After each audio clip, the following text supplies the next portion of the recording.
Annonceurs, entrepreneurs, promoteurs et chefs d'entreprise, choisissez dès à présent votre meilleur partenaire média, Idéal Production. Idéal Production est basé à Cotonou au Bénin. Idéal Production, le partenaire exclusif de Sika TV en Afrique.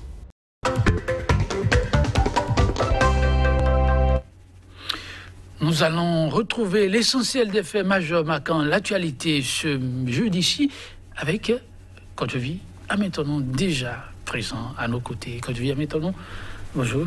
Bonjour Joël Tonji, bonjour également à nos amis téléspectateurs. Est-ce qu'on peut parler d'un fait particulier par rapport à ce 1er avril ou on fait dans la continuité des faits? Non, on fait dans la continuité à partir du moment où hier nous avons déjà évoqué la situation qui a été celle des écureuils à Freetown. Ils sont de retour, les amis sont revenus donc sur ce retour-là. Il faut quand même qu'on en parle. Il n'y a que la campagne électorale occupe également les acteurs politiques par ces temps qui courent. 11 avril n'est plus loin.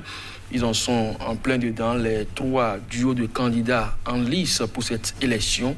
Leur message, la presse fait également écho, sans oublier que l'état de la démocratie au Bénin préoccupe des organisations, au-delà donc des frontières béninoises, des actions semaines. 4 organisations ou organismes ont été donc saisis par des structures habilitées en la matière.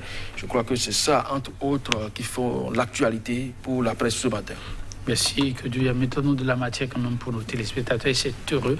Nous allons démarrer avec quel continue? Gascani, c'est du moins Gascani qui ouvre le bal donc pour le compte de la revue ce matin et affiche en manchette campagne électorale sans engouement à Parakou. C'est ce que note ce journal, un peu comme pour embaucher la même tempête que les journaux que nous avons eus hier, surtout Naziara qui a fait également le même constat et Sierra Leone Bénin. Le dénouement s'exclame ce journal. L'Afrique en marche cette fois. Période électorale 2021, Amnesty International dénonce les arrestations et détentions d'opposants. Et puis en manchette présidentielle de 2021, CSDB et VDDH, 4 organismes saisis contre le Bénin, les dérives du régime Talon toujours. D'actualité et puis éliminatoire CAN 2021 Bénin-Sierra Leone, 2022 du moins, c'est Bénin-Sierra Leone. Il était une fois Freetown, un voyage que les écureuils ne sont pas prêts d'oublier. Le journal Le Confrère de la matinée, manœuvre grossière de la Sierra Leone pour gagner le match. Le calvaire des Béninois en Sierra Leone, après le premier test rapide Covid-19 hier, tous les 5 Béninois sont testés négatifs. Et puis après le lancement de la campagne de vaccination contre Covid-19 justement, le peuple béninois réticent, malgré le bon exemple du ministre Benjamin Mpati, constate Le Confrère de la matinée. Le Soleil Bénin Info, cette fois, après les aveux de Rekiat Madougou sur les captures d'écran révélées par Modeste Kérékou, Moïse Kérékou doit parler. Pendant combien de temps va-t-il encore faire le dos rond, se demande ce journal. Et puis ce que proposent les duos candidats au peuple béninois à retrouver également dans les colonnes du Soleil Bénin Info. Le Télégramme. Après leur mésaventure à Freetown, les écureuils de retour hier et testés, tous négatifs. Vous avez l'intégralité de leur réaction dans les colonnes de ce journal. Et puis pour Emmanuel Tiando, à propos de cette présidentielle à venir, seuls les candidats sont autorisés à faire campagne, prévient le président de la Sénat. Et puis après un calme apparent, l'insécurité bat à nouveau son plein au Bénin. Le journal Matin Libre pour terminer, présidentielle en cas de victoire du duo Talon-Talata, désillusion et frustration en vue à la mouvance. Et puis, à propos donc de la détention des opposants au Bénin et présidentielle de 2021, Amnesty International alerte. Merci à vous, Kojovi Ametonon. Nous allons démarrer, oui, par ce qui est unificateur de tout temps, le football. Kojovi Ametonon, ils sont de retour, les écureuils, et le confrère de la matinée de rapporter la nouvelle, comme bien d'autres et bien d'autres quotidiens. Mais on va commencer avec le confrère de la matinée. Oui, un peu comme le même titre rapporté par le Télégramme, le confrère de la matinée nous dit qu'après leur manœuvre grossière, donc je parle des Sierra Leonais, pour gagner cette rencontre, eh bien, le calvaire des Béninois en Sierra Leone, rapporté par ce journal, qui fait mention de ce qu'effectivement, Les 5 joueurs béninois mis en cause en Sierra Leone sont testés à leur retour négatif.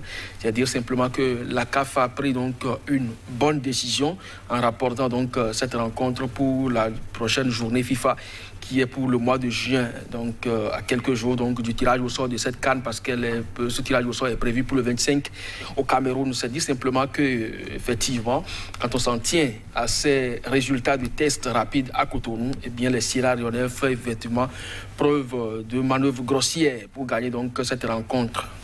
Alors, aujourd'hui, la Covid-19, un peu comme ce que Antonio Guterres avait dit, eh bien, elle est devenue une arme, cette pandémie-là, que l'on utilise à tous les coups, que ce soit acteurs politiques pour interdire les manifestations des opposants ou carrément circonscrire leurs manœuvres.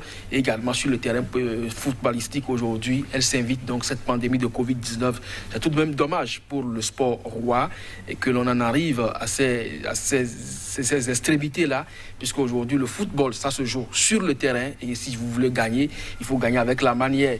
Mais ce qui s'est passé à Freetown, heureusement que les Béninois ont veillé au grain, mais c'est quand même ridicule.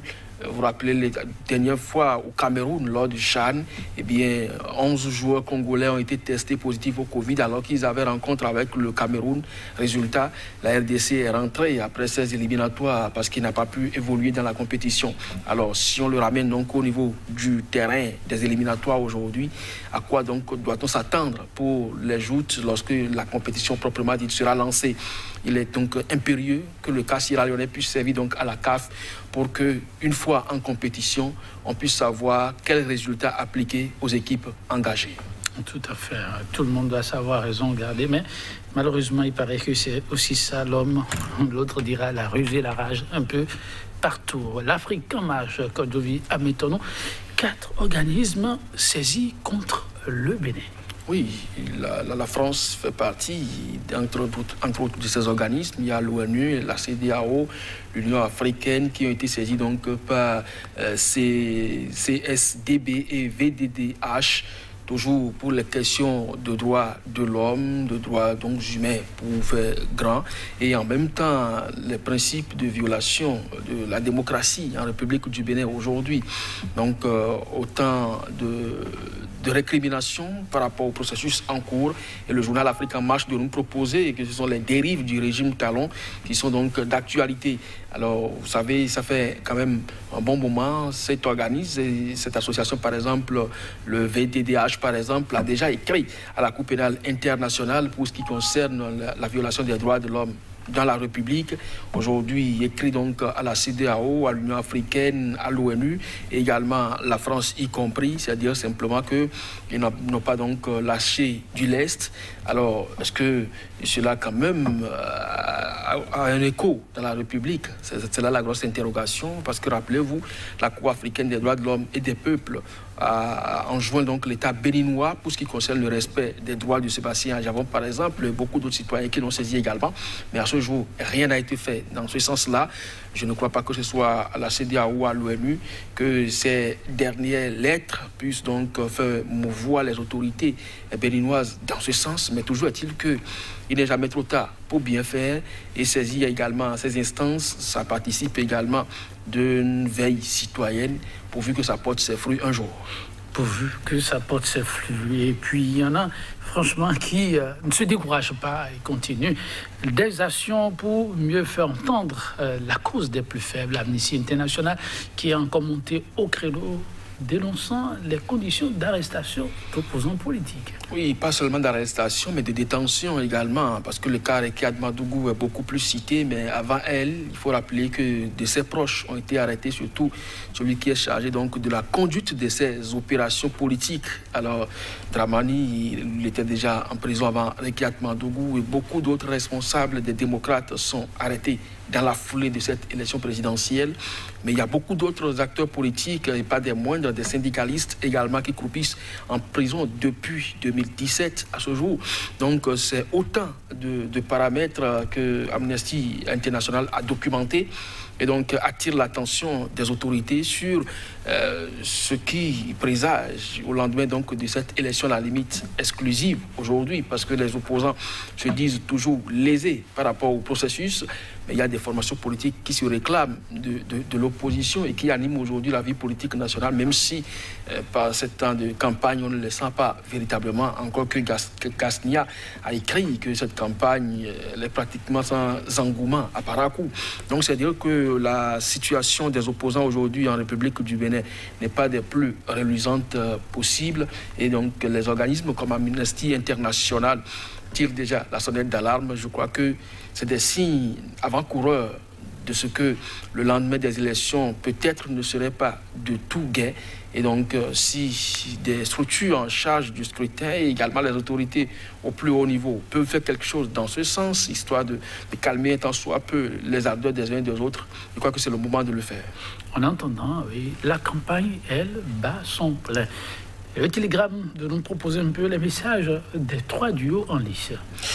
Bon, si vous pensez que la campagne bat son plein, c'est normal, parce que la Sénat a fait quand même son travail, et Emmanuel Tiando de rappeler que seuls les candidats sont autorisés à faire campagne. Mais si vous parcourez le pays du nord au sud, de l'est à l'ouest, vous vous demandez si véritablement il y a 3 duos de candidats en campagne. Il y a pratiquement une seule voix que l'on entend, aussi bien sur les réseaux sociaux rapportés que la presse et également les radios et télévisions. Mais de toutes les façons, nous osons croire, puisque le chef de l'État sortant, Patrice Talon, a toujours souhaité, à chaque veille d'élection, qu'il aurait souhaité que tout se passe comme avant et que les périodes électorales soient quand même festives. Je ne sais pas si c'est ce que vous notez aujourd'hui, mais lui, il promet quand même de l'électricité et de l'eau potable, pendant que Agossa et autres, Kowe pense qu'il faut former davantage les Béninois afin que le mécanicien soit beaucoup plus réparateur que échangeur de pièces. Mais de l'autre côté, Paul Humpé et Djemba pensent que c'est l'administration qu'il faut retoucher à travers donc, les réformes.